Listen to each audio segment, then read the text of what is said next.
Hello friends, कैसे हैं आप सभी। आई होप सभी सब ठीक होंगे। तो स्टार्ट करते हैं आज का वीडियो। आज के वीडियो में डिस्कस करेंगे कैसे हम वर्कबुक्स को आपस में इंटरलिंक करते हैं। यहाँ पर वर्कबुक्स को आपस में कनेक्ट करने का मतलब वर्कबुक में हमारी जो डिफरेंट वर्कशीट्स होती हैं उन वर्कशीट्स को हम यहाँ पे कनेक्ट करेंगे। इनके किसी सेल्स को या रेंज ऑफ सेल्स को हम लोग यहाँ पे कनेक्ट करेंगे। इसके बाद हम बात करेंगे कि किस तरह से हम किसी वर्कबुक में किसी वर्कशीट को शेयर करते हैं सो दैट अगला बंदा या कुछ ग्रुप ऑफ पर्संस या नेक्स्ट कोई पर्सन भी उस स्प्रेडशीट में कुछ एडिटिंग कर सके या कुछ डेटा को अपना एंटर कर सके। तो वर्कबुक को किस तरह से हम कनेक्ट करेंगे, तो ये वर्कबुक्स को कनेक्ट करने के लिए हमारे पास दो हमने यहाँ पे वर्कबुक्स ली हुई है, एक है सोर्स नाम की, एक है डेस्टिनेशन नाम की। सोर्स वर्कबुक से हम कुछ डेटा या कुछ कंटेंट या रेंज ऑफ सेल्स को हम सिलेक्ट करेंगे और उनको हम डेस्टिनेशन जो हमारी वर्कबुक है उस वर्कबुक में उसको हम कनेक्ट करेंगे। तो स्टार्ट करते हैं डेस्टिनेशन में, यानी कि डेस्टिनेशन जो हमारा वर्कबुक है इसमें हमें डेटा चाहिए सोर्स से। तो मैं डेस्टिनेशन को ओपन कर रहा हूँ।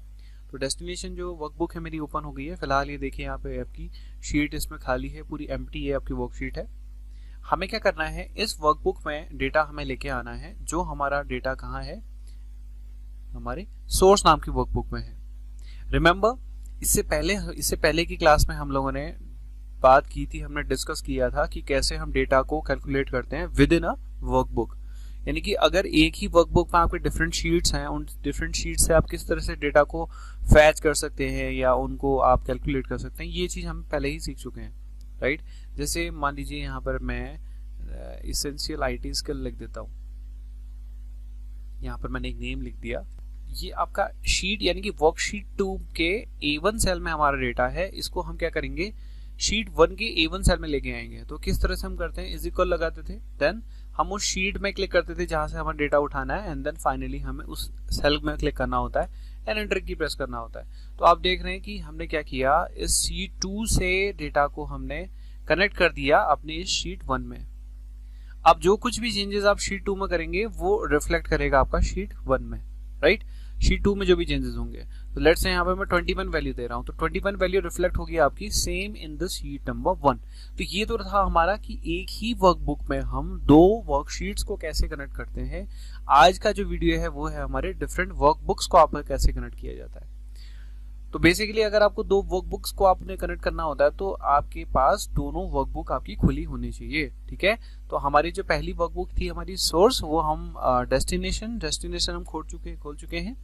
अब नेक्स्ट जो हमारी वर्कबुक है सोर्स, अब क्यों खोलनी होती है, क्योंकि बेसिकली हमें क्या करना पड़ता है, इसमें एक एक्सटर्नल रेफरेंस देना पड़ता है। तो एक्सटर्नल रेफरेंस कैसे देते हैं, मान लीजिए देख लीजिए, जैसे आप होम टैब में हैं, आपको यहाँ पर लिंक करना है डेस्टिनेशन जो आपका वर्कबुक है, इस डेस्टिनेशन वर्कबुक में सोर्स से कुछ डेटा को उठाना है। तो ऑब्वियसली इक्वल साइन लगेगा। सबसे पहले हम इक्वल साइन लगाएंगे।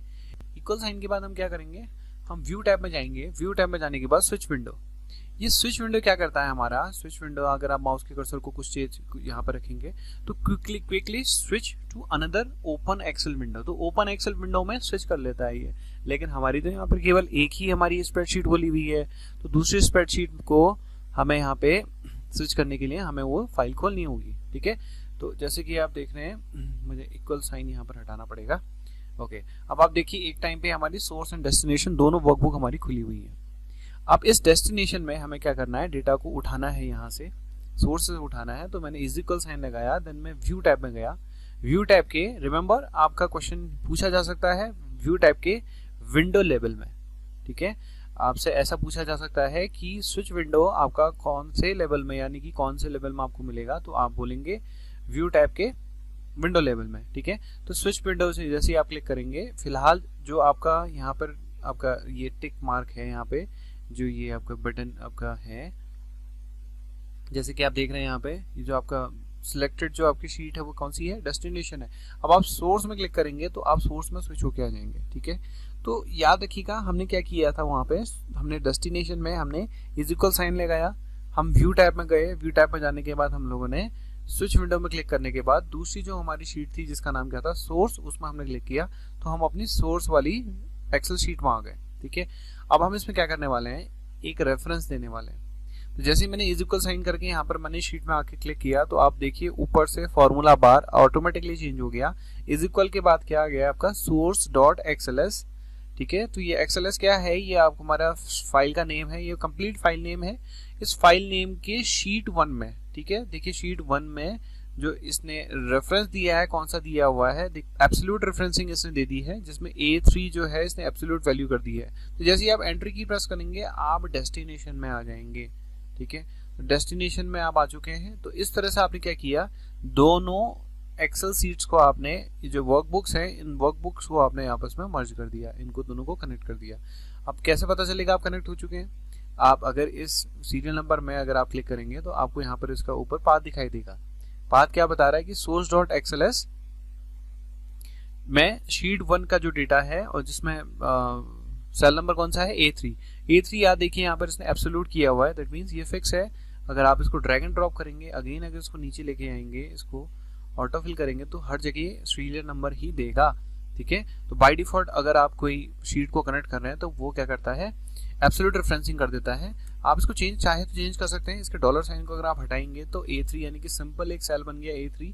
अब अगर आप इसकी वैल्यू को नीचे को ड्रैग करेंगे तो जो भी वैल्यू उस जगह थी, ये याद रखिएगा, ये वैल्यू कहाँ से फेच कर रहा है, कहाँ से उठा रहा है वैल्यू, ये सोर्स से उठा रहा है। ठीक है, तो सोर्स जो हमारी वर्कशीट थी, वर्कशीट में हमारा जो डेटा है वो वर्कशीट का डेटा ये डेस्टिनेशन में उठा के लेके आ रहा है। ठीक है, सेम अगर इसको आप यहाँ से राइट हैंड पे अगर आप इसको ड्रैग करेंगे तो नेम्स आएगा।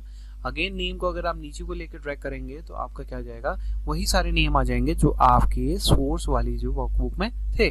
ठीक है, तो इस तरह से हमने क्या कर दिया, दो वर्कशीट को हमने आपस में, या दो वर्कशीट, और वो दो वर्कशीट कहाँ हैं, दो डिफरेंट वर्कबुक्स में, तो दो वर्कबुक्स को हमने यहाँ पर डिफरेंटली हमने क्या कर दिया, कनेक्ट कर दिया है। तो इस तरह से हम क्या करते हैं, दो वर्कबुक्स को आपस में कनेक्ट करते हैं। अब एक चीज का ध्यान रखिएगा, जब कभी भी हम क्या करते हैं, हम इन दोनों के बीच में एक एक्सटर्नल रेफरेंस देते हैं या इन दोनों शीट्स को, दो शीट्स को अगर हम आपस में कनेक्ट करते हैं तो याद रखिएगा सोर्स जो हमारी फाइल होती है, सोर्स फाइल में जो भी आपने फॉर्मेटिंग की है, लेट से मैं इसका कलर चेंज कर देता हूँ, मैं इसका टेक्स्ट कलर रेड कर रहा हूँ, राइट, इसके मैं हाईलाइटिंग कलर में इसको लेट से येलो कर देता हूँ। ठीक है, तो ब्लू कर दिया, ओके, एंड देन फॉन्ट थोड़ा सा बढ़ा देते हैं। अब देखिए यहाँ पर हमने इसकी कुछ फॉर्मेटिंग की हुई है, फॉर्मेटिंग मतलब हमने इसका अपीयरेंस को चेंज किया है, हमने इसका टेक्स्ट कलर चेंज कर दिया, बैकग्राउंड कलर चेंज कर दिया। ठीक है, तो अब क्या करेंगे, इसको सेव कर दिया लेट से। अब मैं यहाँ ध्यान रखिएगा, जब कभी भी आप सोर्स फाइल से कोई भी डेटा को ये आप क्या करते हैं, कनेक्ट करते हैं आप अपनी डेस्टिनेशन में, तो वो केवल वैल्यूज लेके आता है, वो आपकी उसकी फॉर्मेटिंग को लेके नहीं आएगा। देखिए जैसे मैं दोबारा से इसकी रेफरेंसिंग दे रहा हूँ, मैं इसके पूरे डेटा को हटा के यहाँ से मैं इसको क्या कर रहा हूँ, दोबारा से मैं रेफरेंसिंग ले रहा हूँ, इज इक्वल, कहाँ गया मैं, व्यू टैब में, व्यू टैब की स्विच विंडो, अगेन सोर्स में जाने के बाद मैंने ये रेफरेंस दे दिया, इसको सीरियल नंबर देना एंटर। तो आप देखिए यहाँ पर जो सीरियल नंबर है उसका फॉन्ट कितना है, उसका फॉन्ट 22 है, फॉन्ट का कलर क्या, रेड है, बैकग्राउंड कलर हाईलाइटर आपने क्या यूज किया हुआ है, यहाँ पे फिल कलर हमने यूज किया हुआ है ब्लू। बट आपने जो डेटा यहाँ पर लिया वो क्या आ रहा है, केवल और केवल डेटा लेके आ रहा है, वो फॉर्मेटिंग लेके नहीं आ रहा है। तो रिमेंबर, जब कभी भी हम दो वर्कबुक्स को आपस में कनेक्ट करते हैं तो एक जो सोर्स जो वर्कबुक होती है उससे डेटा हमारा केवल और केवल डेटा ही हमारे पास आता है डेस्टिनेशन वर्कबुक में। ठीक है, तो इस चीज का थोड़ा ध्यान रखिएगा। आगे हम देखते हैं कि किस तरह से हम फाइल को शेयर कर सकते हैं। शेयर करने का बेसिक यूज हमारा यहाँ पे ये है कि एक ही टाइम पे मल्टीपल यूजर्स या डिफरेंट यूजर्स हमारे इस एक्सेल फाइल में कुछ चेंजेस कर सकें। मान लीजिए इस सोर्स फाइल की हम बात करें, सोर्स फाइल में हमारे पास डिफरेंट स्टूडेंट्स के नेम है और उनके मदर फादर की डिटेल यहाँ पर एम्प्टी है। हम क्या चाह रहे हैं कि हमें डिफरेंट यूजर्स जो है यहाँ पे, इन डिफरेंट यूजर्स को हम एक ही टाइम पे हम चाहते हैं कि ये क्या कर लें, या डिफरेंट टाइम पे या अपने कन्वीनियंस के हिसाब से ये अपनी एंट्रीज, अपने मदर फादर की एंट्रीज खुद से कर सकें, राइट। तो हम क्या करेंगे, इस फाइल को हम शेयर कर देंगे सो दैट इस कंप्यूटर के अलावा जो कोई भी कंप्यूटर में स्टूडेंट्स या जो कोई भी यूजर इसमें चेंजेस करना चाहे वो कर सकेगा। शेयर करने का मतलब यहाँ पर हमारा ये है कि हम इस फाइल को शेयर कर रहे हैं विद इन अ नेटवर्क मतलब हमारे स्कूल का नेटवर्क, हमारे ऑर्गेनाइजेशन का नेटवर्क, जिस जगह भी हम काम कर रहे हैं वहाँ का जो नेटवर्क होगा उस नेटवर्क में डिफरेंट यूजर्स उसमें कुछ चेंजेस कर पाएंगे। तो स्टार्ट करते हैं कैसे हम इसकी सेटिंग्स को चेंज करेंगे, कैसे हम किसी फाइल को शेयर करते हैं। तो शेयर करने के लिए फाइल जो आपकी है उसके लिए आपको पहले रिव्यू टैब में जाना पड़ेगा। रिव्यू टैब के चेंज ग्रुप में हमें शेयर वर्कबुक ऑप्शन मिलता है। याद रखिएगा, एक क्वेश्चन बन सकता है यहाँ पर कि आपका जो शेयर वर्कबुक है वो किस जगह आपको मिलेगा। माइक्रोसॉफ्ट एक्सेल में शेयर वर्कबुक आपको किस पॉइंट पे या किस जगह आपको मिलेगा। तो इसका आंसर क्या होगा, रिव्यू टैब के चेंज ग्रुप के अंदर। ठीक है, तो रिव्यू टैब के चेंजेस ग्रुप के अंदर हमें शेयर वर्कबुक मिलेगा। तो इस वर्कबुक को शेयर करने के लिए हमने शेयर वर्कबुक में क्लिक किया। ओके, तो एक प्रॉब्लम यहाँ पर आ रही है, जब कभी भी आप कोई फाइल को शेयर करेंगे तो आपको बोल रहा है this window cannot be shared because privacy has been enabled from this workbook. अब इस वर्कबुक के लिए हमने प्राइवेसी क्या की हुई है, हमने इनेबल की हुई है, इसलिए ये प्रॉब्लम कर रहा है इसको शेयर करने के लिए। अगर हमें इसको शेयर करना है तो क्या बोल रहा है, आपको फाइल टैब में जाना है, एक्सेल ऑप्शंस में क्लिक करना है और एक्सेल ऑप्शंस के अंदर आपको ट्रस्ट सेंटर नाम का एक बटन मिलेगा, वहाँ पर आपको क्लिक करना है ऑप्शन में।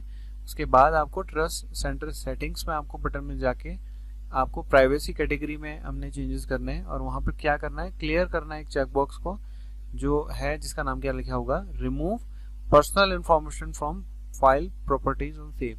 यानी कि जब कभी भी आप फाइल को सेव करेंगे तो सेव करते समय आपकी उसकी पर्सनल इन्फॉर्मेशन रिमूव हो जाए। Remove personal information from the file properties on save. ठीक है, तो एक लंबा सा पाथ इसने बताया है। जब कभी भी आप फाइल को शेयर करेंगे तो शेयर करते समय अगर इस तरह का मैसेज आ रहा है तो आप कैसे उसको सॉल्व करेंगे। आप इसको सॉल्व करेंगे, सबसे पहले आपको क्या करना पड़ेगा, ऑप्शंस में जाना पड़ेगा। ऑप्शंस में जाने के बाद ट्रस्ट सेंटर पहला स्टेप था, रिमेंबर स्टेप्स याद रखने हैं आपको। पहले फाइल टैब में जाके ऑप्शंस में जाना है। ऑप्शंस में जाने के बाद आपको ट्रस्ट सेंटर में आपने क्लिक करना है। ट्रस्ट सेंटर में क्लिक करने के बाद ट्रस्ट सेंटर की जो सेटिंग्स है यहाँ पर जाना है। इस सेटिंग्स में जाने के बाद सबसे नीचे वाला ऑप्शन, सबसे लास्ट ऑप्शन मिल रहा है आपको प्राइवेसी ऑप्शंस। इस प्राइवेसी ऑप्शन में आपको ये जो चेक बॉक्स है इसको आपको आपको क्लियर करना है। इसमें लिखा हुआ है remove personal information from file properties on save. तो इसमें अगर आप क्लिक करेंगे, क्लिक करने के बाद ओके करेंगे तो आपकी ये फाइल क्या हो जाएगी, शेयर हो जाएगी, राइट। तो अगर आप इसको शेयर में आप नेक्स्ट आपने चेंजेस करने के बाद अगर आप शेयर वर्कबुक पर क्लिक कर रहे हैं तो आपके पास एक आ रहा है, आपका ऑप्शन आ रहा है शेयर वर्कबुक नाम का डायलॉग बॉक्स आ गया, राइट। तो एडिटिंग आप दे रहे हैं लोगों को, एडिटिंग लेट्स से आपको रिकी के मम्मी पापा का नाम रिकी भर के देगा तो आप एडिट कर रहे हैं इसको। तो आप ये एडिटिंग में आपने क्लिक किया हुआ है। आप चाहें तो एडवांस ऑप्शंस भी दे सकते हैं इसके अलावा। तो फिलहाल हम केवल एडिटिंग में देख रहे हैं। तो allow changes by more than one user at the same time. अगर आप इसमें इस चेकबॉक्स में अगर आप क्लिक करेंगे तो आपका क्या होगा, वर्कबुक क्या होगी, एक ही टाइम पे आपके बहुत सारे यूजर्स इसमें चेंजेस कर सकते हैं। ठीक है, तो who has the workbooks open now, अभी किसने ओपन की हुई है, तो विंडो यूजर, यानी कि मेरे इस पीसी का नाम बता रहा है जो कि आज का टाइम और आज की डेट। ठीक है, तो एडिटिंग मैंने कर दी और अलाउ कर दिया मैंने मल्टीपल यूजर्स के लिए और ये ओके कर दिया। This action will now save the workbook, do you want to continue, okay, ये सेव कर देगा। आप चाहते हो कंटिन्यू, यस मैंने कंटिन्यू कर दिया, राइट।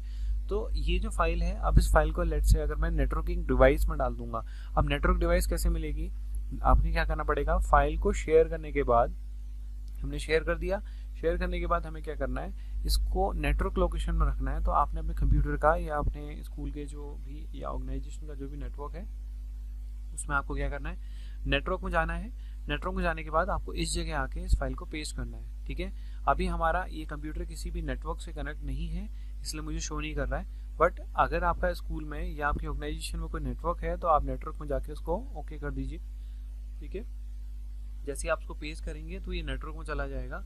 नेटवर्क में जाने के बाद क्या होगा, उस नेटवर्क में जितने भी कंप्यूटर्स हमारे कनेक्ट होंगे सारे कंप्यूटर्स आपस में इस फाइल में चेंजेस कर पाएंगे। ठीक है, मान लीजिए हमारे कंप्यूटर लैब में लेट्स से 10 कंप्यूटर्स हैं और उन 10 कंप्यूटर्स में हमारे रिक्की से लेके गगन तक या गोपाल तक हमारे स्टूडेंट्स बैठे हुए हैं, डिफरेंट लोकेशंस में बैठे हुए हैं। ठीक है, एक के बगल में एक बैठे हुए हैं, तो वो जो कंप्यूटर्स में स्टूडेंट्स बैठे हुए हैं उसके नेटवर्क में उनको ये फाइल मिल जाएगी।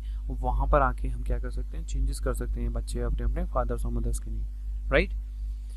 तो इस तरह से आज हमने 2 टॉपिक्स हमने कवर किए। एक हमने टॉपिक कवर किया कि कैसे हम वर्कबुक्स को आपस में कनेक्ट करते हैं, उनके डिफरेंट वर्कशीट्स को हम आपस में कनेक्ट करते हैं, और उसके बाद हमने सीखा कि कैसे हम शेयर करते हैं वर्कबुक को माइक्रोसॉफ्ट एक्सेल में। तो वीडियो समाप्त होता है। आई होप ये वीडियो आपको क्लियरली समझ में आया होगा। वीडियो अगर पसंद आए तो प्लीज़ लाइक करें, सब्सक्राइब करें और शेयर करना ना भूलें अपने फ्रेंड्स के साथ। Thank you.